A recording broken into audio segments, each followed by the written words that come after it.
Manusia itu ajaib. Anda adalah orang yang ajaib. Tapi kenapa tidak ajaib? Karena ada dosa yang menghalangi. Sebenarnya bicara tentang logika ini malah jauh lebih sederhana dibandingkan dengan ilmu-ilmu yang selama ini kita pelajari.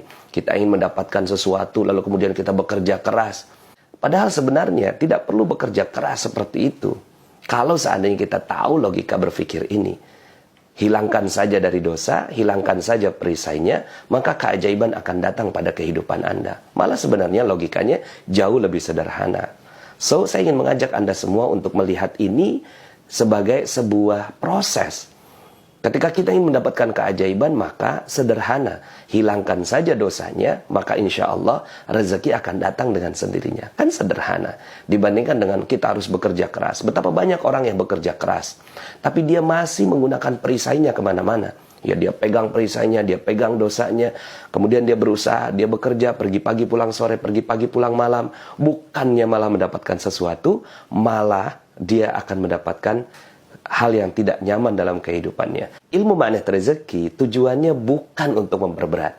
Sebaliknya, ilmu magnet rezeki bahkan untuk memperingan kita mencari rezeki. Ketika Anda sudah mau menerima logika ini bahwa perisai rezeki kita lah yang menghalangi dari keajaiban rezeki kita, maka bismillah, materi yang berikutnya akan bermanfaat untuk kita semua. Perkenankan saya menceritakan tentang awal mula saya bertemu dengan ilmu magnet rezeki ini. Suatu saat saya berjalan bersama dengan sahabat saya, ada 12 orang. Ada satu orang sahabat saya bertanya kepada seorang guru, "Kiai, kenapa sih hidup ini penuh krisis, ngantri BBM, banyak orang miskin dan seterusnya?" Saat itu saya masih berpikir logika. Ya iyalah mungkin karena orang tuanya nggak kasih pendidikan. Ya iyalah mungkin karena dia malas. Ya iyalah mungkin dia nggak memiliki ilmu bisnis dan seterusnya. Tapi ternyata pertanyaan sesederhana itu dijawab dengan serius oleh Kiai.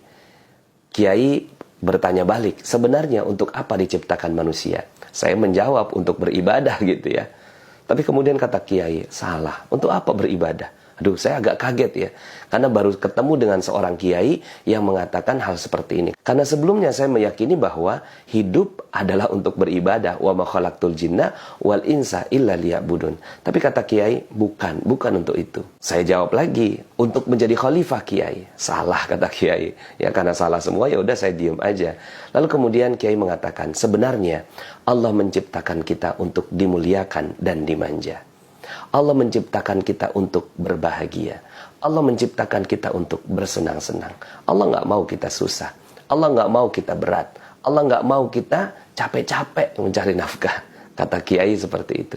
Sebenarnya ketika diciptakan oleh Allah Subhanahu wa Ta'ala manusia, tujuannya satu, untuk dimuliakan dan dimanja. Ketika diciptakan Nabi Adam, lalu kemudian Allah Subhanahu wa Ta'ala memerintahkan kepada Nabi Adam, uskun anta wa zaujukal jannah. Duduk diam engkau ya Adam beserta istrimu di surga. Wa kula minha ragadan haitsu syi'tuma. Makan semua yang ada. Akhirnya begitulah kehidupan kita. Manusia awalnya untuk menikmati semua yang Allah Subhanahu wa Ta'ala ciptakan untuk kita. Tapi ada tapinya, wala taqraba hadhihi syajarah. Tapi jangan sentuh-sentuh ini pohon. Malah disentuh oleh Nabi Adam. Apa yang terjadi? Turun ke bumi, lalu kemudian dia harus berproses. Itu ada pohon, panjat, petik, kupas, masak, baru makan. Lebih susah hidupnya.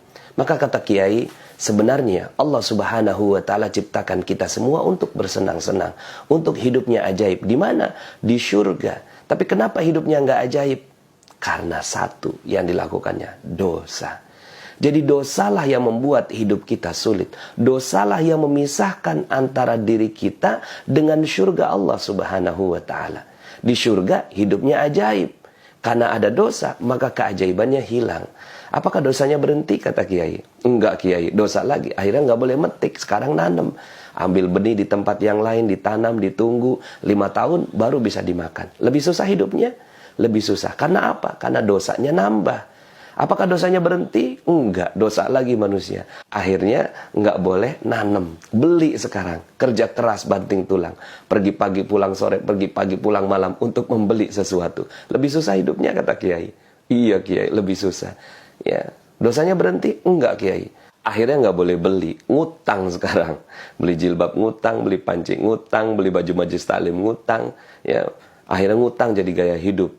Dia gesek-gesek itu kartu, pakai kartu kredit, dan seterusnya. Pada saat Kiai ngomong utang, saya nunduk teman-teman. Ya Allah, gue banget pada saat itu saya sedang berada dalam kondisi yang terpuruk. Saya sedang hutang banyak, dikejar-kejar debt collector, dilaporkan polisi, digugat, dan seterusnya. Lalu kemudian betul saja, ya sebenarnya harusnya, pantasnya kehidupan saya ajaib. Tapi kenapa saya seperti ini? Karena saya banyak dosa. Dan itu saya sadari pada saat itu. Kemudian kata Kiai gini, ya, dosanya berhenti? Enggak Kiai, dosa lagi. Akhirnya nggak boleh ngutang, gali lubang, tutup lubang. Itu saya banget gitu ya. Pada saat itu ketika ada tagihan, lalu kemudian saya coba cari pinjaman, ya jatuh tempo, cari pinjaman lagi, dan seterusnya. Sampai kemudian akhirnya miliaran rupiah saya berhutang, teman-teman semua. Ya. Sampai kemudian kata Kiai gini, kau mau nggak hidup kamu ajaib? Mau Kiai. Kau mau nggak kamu kembali pada kehidupan keajaiban kamu? Mau Kiai. Kau mau nggak selesai semua persoalan hidup kamu? Mau Kiai. Kata Kiai, sederhana. Jangan buat dosa satupun.